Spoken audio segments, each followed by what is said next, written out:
സ്വാതന്ത്ര്യ സമര സേനാനിയും ആദ്യകാല സോഷ്യലിസ്റ്റ് കമ്മ്യൂണിസ്റ്റ് പ്രസ്ഥാനങ്ങളുടെ സ്ഥാപക നേതാക്കളിൽ ഒരാളുമായിരുന്ന കെ തോമസ് മാസ്റ്ററുടെ ചരമവാർഷികത്തോടനുബന്ധിച്ച് എല്ലാ വർഷവും അദ്ദേഹത്തിന്റെ പേരിൽ സംസ്ഥാനത്തെ മികച്ച പൊതുപ്രവർത്തകർക്ക് പുരസ്കാരം നൽകി വരുന്നുണ്ട്. ഈ വർഷത്തെ പുരസ്കാര അനൗൺസ് ചെയ്യുന്നതിന് വേണ്ടിയാണ് പ്രധാനമായിട്ടും ഈ സമ്മേളനം വിളിച്ചിട്ടുള്ളത്. ഇതില് പങ്കെടുക്കുന്നവര് ഇത് പ്രൊഫസർ കുസുമൻ ജോസഫ് അറിയുന്നുണ്ടായിരിക്കും എല്ലാവർക്കും. ഈ ജൂറിയുടെ അംഗമാണ് പുരസ്കാര നിർണയ സമിതിയുടെ. അതോടൊപ്പം ഫൗണ്ടേഷന്റെ മുൻ പ്രസിഡന്റും ഇപ്പോൾ കമ്മിറ്റി അംഗവുമാണ് എൻ ഗോപികൃഷ്ണൻ. എല്ലാവർക്കും അറിയാം, ജൂറിയിലെ അംഗമാണ്. പിന്നെ സി ആർ പുരുഷോത്തമൻ ഫൗണ്ടേഷന്റെ പ്രസിഡന്റാണ്. മാളയിലെ ആദ്യകാല മുതലുള്ള കമ്മ്യൂണിസ്റ്റ് നേതാക്കന്മാരിൽ ഒരാളാണ്. ബൈജു മണന്തര ഫൗണ്ടേഷന്റെ ജോയിന്റ് സെക്രട്ടറിയാണ്. അദ്ദേഹം അവിടുത്തെ CPIയുടെ ലോക്കൽ സെക്രട്ടറിയാണ്. എൻ്റെ പേര് കിട്ടുന്നാണ്, ഫൗണ്ടേഷന്റെ സെക്രട്ടറിയാണ്. ഈ വർഷത്തെ അനുസ്മരണ സമ്മേളനം നടക്കുന്നത് 2026 മാർച്ച് 27 മാള പഞ്ചായത്ത് കമ്മ്യൂണിറ്റി ഹാളിൽ വെച്ച് നടക്കുന്നത്.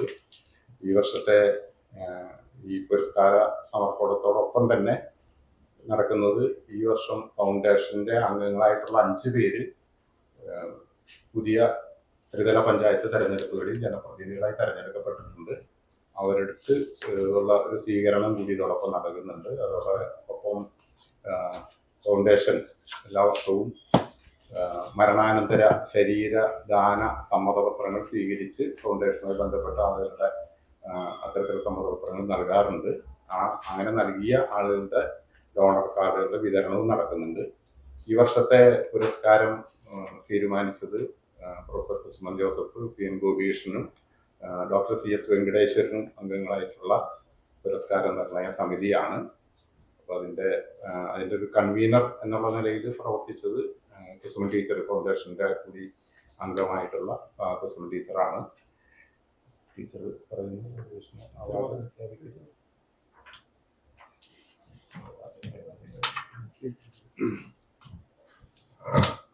പ്രിയപ്പെട്ടവരെ, എല്ലാവർക്കും നമസ്കാരം. ഞാൻ ഈ അവാർഡ് പ്രഖ്യാപിക്കുക മാത്രമേ ചെയ്യുന്നുള്ളൂ. അവാർഡ് ലഭിച്ച ആളെ ഞങ്ങൾ 3 പേരും കൂടി തീരുമാനിച്ചതാണ്. അദ്ദേഹത്തെ നിങ്ങൾക്ക് പരിചയപ്പെടുത്തുന്നത് ശ്രീ PN ഗോപികൃഷ്ണൻ ചെയ്യുന്നതാണ് ഉചിതമായിരിക്കുക. ഈ വർഷത്തെ കെ തോമസ് മാസ്റ്റർ ഫൗണ്ടേഷന്റെ ഏറ്റവും മികച്ച പൊതുപ്രവർത്തകനുള്ള അവാർഡ് നമുക്കെല്ലാവർക്കും പരിചിതനും പ്രിയപ്പെട്ടവനുമായ കുരീപ്പുഴ ശ്രീകുമാർ എന്ന കവിക്കാണ്. അദ്ദേഹത്തെ അറിയാത്തവരായിട്ട് ആരും ഇല്ലല്ലോ. ഇതിനു മുന്നേ കൊടുത്ത അവാർഡുകൾ ഞാനൊന്ന് വായിക്കാം. ഞങ്ങൾ ആദ്യത്തെ അവാർഡ് കൊടുത്തത് VM സുധീരനാണ്. രണ്ടാമത്തേത് K അജിതയ്ക്കായിരുന്നു. പിന്നീട് VS അച്യുതാനന്ദന് കൊടുത്തു. പിന്നെ Pembilai Orumai, doctor EM Thomas Isaac, തിരുവനന്തപുരത്തുള്ള മത്സ്യമേഖലയിൽ പ്രവർത്തിക്കുന്ന Magline Philomina, Sunny M Kapikkad, Annie Raja, നമ്മുടെ K വേണു. കഴിഞ്ഞ വർഷത്തേത് WCCക്കായിരുന്നു, വിമൻ ഇൻ സിനിമ കളക്റ്റീവ്. ഈ വർഷത്തേത് നമ്മുടെ പ്രിയപ്പെട്ട കവിക്കാണ്. അദ്ദേഹത്തെ ഗോപികൃഷ്ണൻ എന്ന് പരിചയപ്പെട്ടു.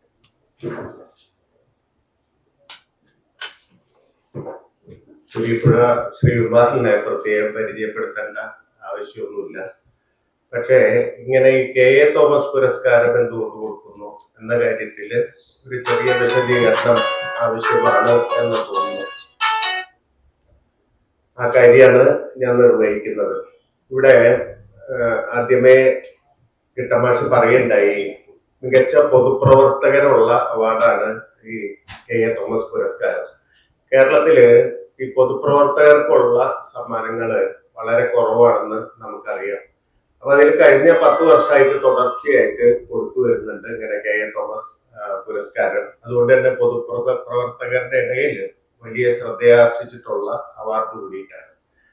ഇതില് പൊതുപ്രവർത്തകർ എന്ന് പറയുന്ന നിർവചനം സാധാരണഗതിയിൽ രാഷ്ട്രീയ പ്രവർത്തകരെയാണ് നമുക്ക് മനസ്സിൽ വരിക. ഇത് ആ ഒരു അർത്ഥത്തിലല്ല, മറിച്ച് ഒരു മലയാളിയുടെ സംസ്കാരത്തിൽ ഇടപെടുകയും പൊതുബോധത്തിൽ ഇടപെടുകയും പൊതുബോധത്തിൽ മാറ്റങ്ങൾ വരുത്താൻ ശ്രമിച്ചുകൊണ്ടിരിക്കുകയും ചെയ്യുന്ന ആളുകൾക്കാണ്.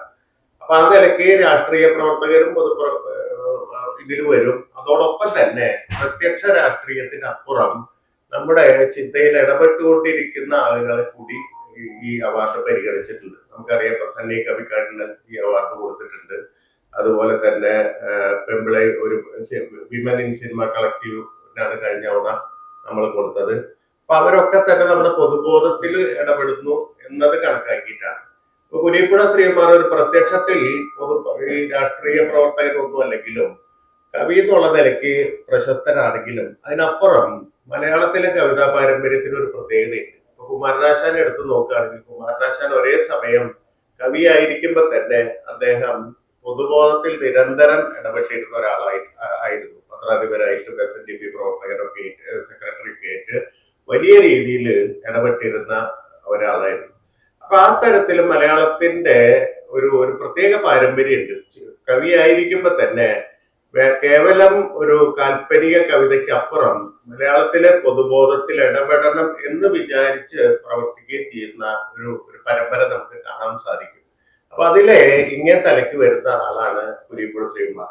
ഇവിടെ തോമസ് മാസ്റ്ററെ പറ്റി പറഞ്ഞപ്പോ പ്രത്യേകം പറയുണ്ടായിരുന്നു. തോമസ് മാസ്റ്റർ ഒരേ സമയം രാഷ്ട്രീയ പ്രവർത്തകനായിരിക്കുമ്പോൾ തന്നെ സാംസ്കാരിക രാഷ്ട്രീയത്തിൽ വലുതായ രീതിയിൽ ഇടപെട്ടിട്ടുണ്ട്. ഇപ്പം അദ്ദേഹം യുക്തിവാദി പ്രസ്ഥാനത്തിൽ പ്രവർത്തിച്ചിരുന്നു. അതേപോലെ നിരവധി തരത്തിലുള്ള പൊതുബോധത്തിൽ ഇടപെടുന്ന പ്രവർത്തനങ്ങളിൽ ഏർപ്പെട്ടിരുന്നു. അപ്പൊ ആ ഒരു പാരമ്പര്യം കൂടി കണക്കിലെടുത്തിട്ടാണ് കുരീപ്പുഴ ശ്രീകുമാർ തുടർച്ചയായിട്ട് ഈ നവോത്ഥാന പാരമ്പര്യത്തെ അതിൽ നിന്ന് എന്തൊക്കെ നഷ്ടങ്ങൾ നമുക്ക് ഉണ്ടാക്കിക്കൊണ്ടിരിക്കുന്നു അതൊക്കെ കണ്ട് തിരിച്ചറിഞ്ഞ് അതിനെതിരെ നിരന്തരം പ്രവർത്തിക്കുക എന്ന് പറയുന്ന ഒരു പണിയിൽ ഏർപ്പെട്ടിട്ടുള്ളത്. അദ്ദേഹം കേരളത്തിലുടനീളം നടന്ന പ്രഭാഷണങ്ങൾ നടത്തിയിട്ടുണ്ട്. അതുപോലെ തന്നെ ലേഖനങ്ങളിൽ കൂടെയും തന്റെ കവിതകളിൽ കൂടെയും ഒക്കെ തന്നെ കേരളീയ പൊതുബോധത്തില് ഈ പറയുന്ന തരത്തില് നവോത്ഥാന പാരമ്പര്യവും അതിനെ തുടർന്നുള്ള രാഷ്ട്രീയ മുന്നേറ്റങ്ങളൊക്കെ കൊണ്ടുവന്നിട്ടുള്ള ഒരു പ്രബുദ്ധത കേരള സമൂഹത്തിൽ നിരന്തരം നിലനിർത്താനും നവീകരിക്കാനും ശ്രമിച്ചുകൊണ്ടിരിക്കുന്ന ഒരാളാണ്. ആ നിലയ്ക്കാണ് ഈ തോമസ് മാസ്റ്റർ അവാർഡ് ഇത്തവണ കുരീപ്പുഴ ശ്രീകുമാറിന് നൽകാൻ തീരുമാനിച്ചത്. ഉസ്മാൻ ടീച്ചറായിരുന്നു അതിന്റെ ജൂറി ചെയർമാൻ, ഞാൻ അതിലൊരംഗമായിരുന്നു. അതുപോലെ തന്നെ പ്രശസ്ത ചലച്ചിത്ര നിരൂപകനും കലാനിരൂപകനും ഒക്കെയായ CS വെങ്കടേശ്വരൻ, അദ്ദേഹം ഇന്ന് ഇവിടെ എത്തിയിട്ടില്ല. ഡോക്ടർ CS വെങ്കടേശ്വരനായിരുന്നു മൂന്നാമത്തെ അംഗം. ഞങ്ങൾ ഐകകണ്ഠമായിട്ടാണ് ഈ പുരസ്കാരം തീരുമാനിച്ചത്. കിട്ടമാഷ് പറഞ്ഞ പോലെ 27-ാം തീയതി മാർച്ച് 27-ാം തീയതിയാണ് മാള പഞ്ചായത്ത് കമ്മ്യൂണിറ്റി ഹാളിൽ വെച്ചിട്ടാണ് ഈ അവാർഡ് അദ്ദേഹത്തിന് നൽകുന്നത്. ഇത്രയും കാര്യങ്ങളാണ് അറിയിക്കാനുള്ളത്. ഇതൊരു നല്ല രീതിയിൽ, പ്രത്യേകിച്ച് ഈ നേരത്തെ ചൂണ്ടിക്കാണിച്ച പോലെ കേരളത്തെ സംബന്ധിച്ചിടത്തോളം ഈ പൊതുബോധത്തിൽ ഇടപെടുക എന്നുള്ളതാണ് കേരളത്തിൽ ഇന്ന് ചെയ്യേണ്ട ഏറ്റവും പ്രധാനപ്പെട്ട കാര്യം എന്നത് മനസ്സിലാക്കി പൊതുപ്രവർത്തനത്തെ നമ്മൾ സാധാരണ രാഷ്ട്രീയ പ്രവർത്തനമൊക്കെ അല്ലാതെ അതിന്റെയും ആഴത്തിലുള്ള ഒന്നായി കണക്കാക്കി നിങ്ങളത് നല്ല രീതിയിൽ പ്രസിദ്ധീകരിക്കണമെന്ന് അഭ്യർത്ഥിക്കുന്നു. നന്ദി. 5 പേരുടെയാണ് ഇത്തവണ ഉള്ളത്. 5 പേരുടെ അതിനകത്ത് ഇത്തവണ എന്റെ ഇത് ഉണ്ട്, അതിനകത്ത് എന്റെ പേരുണ്ട്. 5 പേരുടെ പേര് അതിനകത്ത് എഴുതിയിട്ടുണ്ട്. 5 ഫൗണ്ടേഷനിൽ 2 പേര് കമ്മിറ്റി മെമ്പർമാരാണ്, ബാക്കി 2 പേരും അതിന്റെ മെമ്പർമാരുമാണ്. 20,000 രൂപയാണ് സമ്മാന തുക. പിന്നെ പ്രശസ്തി പത്രവും പിന്നെ അതുപോലെ തന്നെ പ്രതിഫലവും ഉൾക്കൊള്ളുന്നതാണ് പുരസ്കാരം. ഈ അവാർഡിന്റെ മറ്റ് പൊതുപ്രവർത്തകർക്ക് അവാർഡ് കൊടുക്കുന്ന പല രാഷ്ട്രീയ നേതാക്കന്മാരുടെയും പേരിലുള്ള ഫൗണ്ടേഷനുകളും സംഘടനകളൊക്കെ ഉണ്ട്.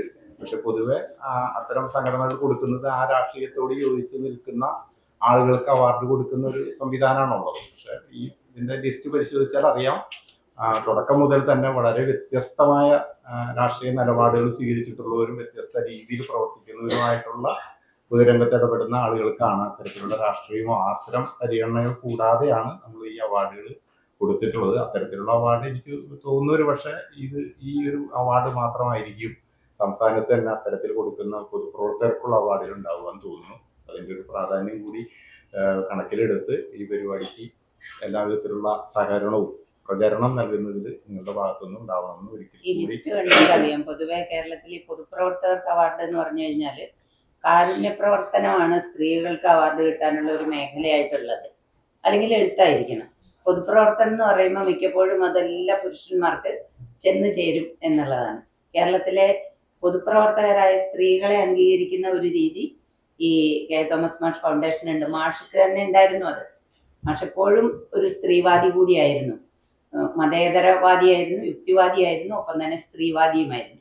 അതുകൊണ്ട് അവാർഡ് ഇപ്പോഴത്തെ ഈ അവാർഡ് നോക്കിയാൽ 10 കൊടുത്തതിൽ 5 പുരുഷന്മാർക്കും 5 സ്ത്രീകൾക്കുമാണ്. അങ്ങനെ നമ്മൾ ആലോചിച്ച് ചെയ്തത് അല്ലെങ്കിൽ പോലും അതങ്ങനെ കൃത്യമായിട്ട് വരുന്നുണ്ട് എന്നുള്ളത് വളരെ വളരെ പോസിറ്റീവായ വളരെ ആഹ്ലാദകരമായ ഒരു സംഗതിയാണ്.